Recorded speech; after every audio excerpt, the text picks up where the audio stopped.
नमस्कार, मैं आकाश चौहान। आप देख रहे हैं ताज़ा न्यूज़ 99 यूपी।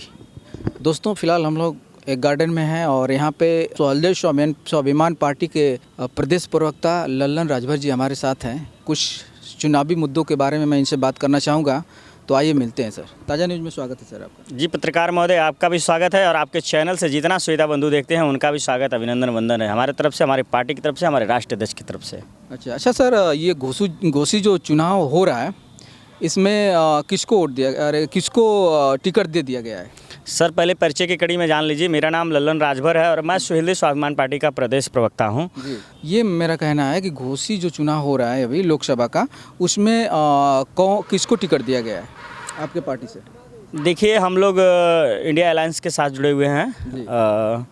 समाजवादी पार्टी का कैंडिडेट बनाए गए हैं माननीय राजीव राय जी और स्वदेश स्वाभिमान पार्टी के तमाम कार्यकर्ता माननीय महेंद्र राजभर जी के निर्देशानुसार तमाम ग्राम सभाओं में जनचौपाल के माध्यम से माननीय राजीव राय जी को चुनाव जिताने की अपील कर रहे हैं और तमाम कार्यकर्ता लगे हुए हैं क्षेत्र में, पूरे घोसी लोकसभा में, पांचों विधानसभा में अलग अलग जगहों पे अलग अलग जनचौपाल के माध्यम से कार्यक्रम करके अपने प्रत्याशी को चुनाव जिताने के हर संभव प्रयास हम लोग कर रहे हैं। अच्छा, कितने सीटों से आपका चुनाव, मतलब कहाँ मतलब कितने सीटों से चुनाव लड़ रहे हैं आप लोग? देखिए, अभी हम लोग 16 महीने की हमारी पार्टी है और हम लोग समाजवादी पार्टी के अलायंस में हैं, इंडिया गठबंधन के अलायंस में हैं, गठबंधन में हैं। तो कहने का मतलब ये है कि हम जो इंडिया गठबंधन का प्रत्याशी यहाँ आए हैं, जो श्री माननीय राजीव राय जी हैं, उनको हम लोग चुनाव जिताने के प्रयास कर रहे हैं। पूरा फुल उनको सपोर्ट है आप लोग का? जी। सर, अभी माननीय ओम प्रकाश जी का बहुत सारा बयान वायरल हो रहा है। अभी कुछ दिन पहले ही एक वायरल ये हुआ कि अगर आप पीला गमछा लगाकर थाने में जाते हैं तो साक्षात दरोगा हो या मतलब कांस्टेबल हो, सबको ओम प्रकाश जी नज़र आएंगे। क्या कहना चाहेंगे इस पर? देखिए पत्रकार महोदय, मैं तो आप लोगों से बार बार निवेदन करता हूं, फिर एक बार और निवेदन करना चाहता हूं, उनका नाम लेना बंद करिए। बड़बोल नेता हैं वो, उनकी बड़े बड़े बातों बोलने की वजह से ही जाना जाता है और आज बोलने का नतीजा है कि घोसी की सीट जो उन्होंने, घोसी लोकसभा की सीट जो अपने खाते में लिया है, आज फंसती नज़र आ रही है, क्योंकि आज कोई भी समाज का व्यक्ति उनके साथ वोट देने के लिए खड़ा नहीं है और राजभर समाज के भी 50% लोग आज वोट देने के मूड में नहीं है उनको। सर, आप लोग तो हमेशा यही कहते आए हैं कि कोई मतलब पब्लिक उनके साथ नहीं है। अगर साथ पब्लिक नहीं होती तो आज वो मंत्री नहीं होते, क्या कहेंगे? देखिए, भारतीय जनता पार्टी उनको चुनावी मंत्री घोषित की है जी। चुनाव से पहले जो उन्होंने उनको मंत्री बनाई है, वो चुनावी मंत्री का उनको बनाया गया है। चुनाव के दौरान जो वोट लेना है राजभर समाज का, उसके लिए भारतीय जनता पार्टी ने उनको चुनावी मंत्री घोषित कर दिया है ताकि ये वोट ट्रांसफ़र करा दें। अगर बता तो रहा हूँ कि अगर पूर्वांचल की सीटें अगर नहीं मिली इनको, पूर्वांचल में सीटें अगर नहीं जिता पाए, ये भारतीय जनता पार्टी दूध में पड़ी हुई मक्खी की तरह निकाल कर फेंक देगी। ऐसा नहीं लगता है कि उनके विकास से आप लोग को जलन हो रहा हो? ऐसा कुछ नहीं है। देखिए, हम लोग, हमारे राष्ट्रीय अध्यक्ष माननीय महेंद्र राजभर जी और हमारे तमाम कार्यकर्ता जो स्वदेश स्वाभिमान पार्टी के कार्यकर्ता, पदाधिकारी और समर्थक साथी हैं, पहले हम लोग उन्हीं के साथ रहा करते थे। वो जब अपने मेन मुद्दे लड़ाई से भटक गए, बिजली बिल माफ़ी से लेकर बेरोजगार युवाओं को रोजगार दिलाने से लेकर राजभर समाज को आरक्षण दिलाने से लेकर, जब वो तमाम मुद्दों से वो भटक गए, वो अपने बेटी बेटा और अपने विकास में जब पूरा ध्यान दे दिए, तो हम लोग को लगा कि यहाँ कार्यकर्ताओं का सम्मान नहीं है। उनके पास बड़े बड़े पैसे वाले लोग, बड़े बड़े धनपशु लोग आगे पीछे उनके गाड़ी में बैठकर घूमने लगे।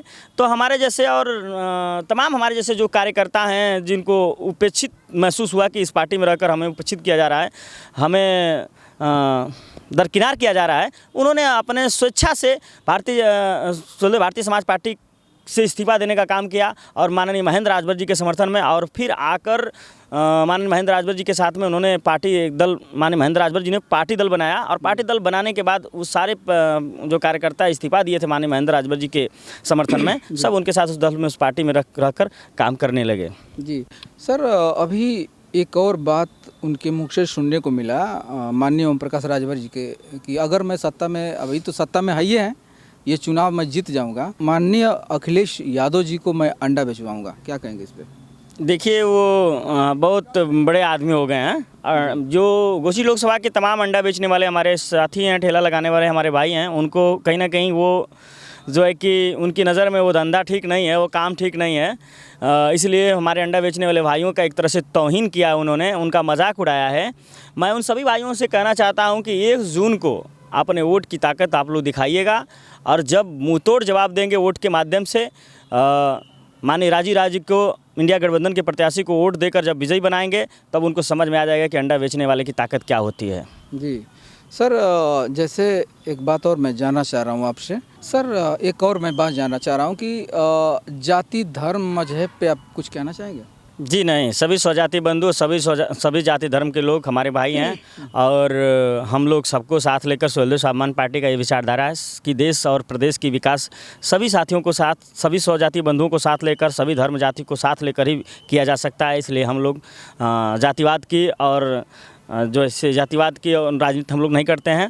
दरअसल बात यह है कि ये पूर्व के नेता रहे हैं, वो इस तरह के कृत्य करते आए हैं कि अपने समाज के लोग अगर किसी दल में जाते हैं, अगर वो उनको मौका मिलता है चुनाव लड़ने का, चुनाव जीतने का, सिस्टम को लगाकर हरवाने का प्रयास करते हैं। हम लोग स्वदेश स्वाभिमान पार्टी का ये विचारधारा नहीं है। हम लोग समाज जहाँ से जो भी गरीब दबा कुचला समाज है, जो भी शोषित वंचित समाज है, जो भी अति पिछड़ा अति दलित समाज है, हम सब लोग सोचते हैं कि उनका विकास हो और हम लोग क्या कर सकें कि उनका विकास संभव हो सके। ऐसा नहीं लगता कि जैसे जातियों में जब से चुनाव ये मुद्दा चल रहा है, लोग जातियों में बंट चुके हैं? जैसे अगर राजभर है तो राजभर को वोट देगा, यादव है तो यादव को वोट देगा, ऐसा नहीं लगता आपको? देखिए, जब नेता बड़े बड़े हो जाते हैं ना, तो अपनी राजनीतिक विरासत बचाने के लिए तमाम तरीके के हथकंडे अपनाते हैं। ये भी एक हथकंडा है बड़े बड़े नेताओं का, बड़ी बड़ी पार्टियों का ये हथकंडा होता है। हाँ, ये इसमें मतलब ये नहीं है कि इससे कोई गुरेज नहीं कर सकता कि किस तरह से किस जाति को कैसे लड़ाकर, कैसे हटाकर, कैसे उठाकर, मतलब कहाँ कहाँ सेट किया जाए कि हमारी राजनीतिक रोटी चमकती रहे। आज के डेट में लगभग हम बता दे रहे हैं कि इस तरह का राजनीति संभवतः होने लगी है। मैं तो चाहूँगा कि इस तरह की राजनीति न हो। सभी स्वजाति बंधुओं को, सभी धर्म जाति के लोगों को और सभी दबे कुचले शोषित वंचित अति दलित अति पिछड़े लोगों को भी हक हिस्सेदारी मिलनी चाहिए और उन्हें भी हर क्षेत्र में भागीदारी मिलना चाहिए, ताकि समाज विकास हो सके। और जब समाज का विकास होगा तभी देश का विकास हो सकता है। अभी 23 मार्च को भगत सिंह शहादत दिवस मनाया गया आजमगढ़ में, तो माननीय सांसद दिनेश लाल निरहुआ जी ने एक बयान उस अपने मंच के माध्यम से दिया था कि जिस तरीके से मेरा नाम निरहुआ हिंदुस्तानी हो गया है, अगर हर एक हिंदुस्तान का नागरिक अपने पीछे हिंदुस्तानी लगा दे तो हमें लगता है कि जाति धर्म मजहब का नाम खत्म हो जाता और हमारा देश मजबूत हो जाएगा। इससे क्या कहेंगे इस पर? तो सरकार में तो है ये कानून बनवा दें कि सभी के नाम के आगे पीछे हिंदुस्तानी लगना चाहिए। क्या दिक्कत है? कोई दिक्कत नहीं है। ऐसा नहीं लगता कि जैसे मान लीजिए कि जो जाति धर्म का जो लड़ाई हो रहा है तो इससे छुटकारा नहीं मिल जाएगा इस हिसाब से?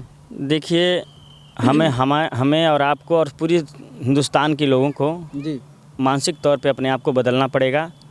अगर इस तरह का समाज में स्थापित करना है समाज को कि समाज में जातिवाद की लड़ाई न रह जाए, तो सबसे पहले जो यहाँ चाणक्य लोग हैं जो देश को चलाते हैं जी, वो लोग अपना ये सब सिस्टम ख़त्म नहीं करेंगे। ख़त्म हो जाएगा तो उनकी रोजी रोटी बंद हो जाएगी। जी।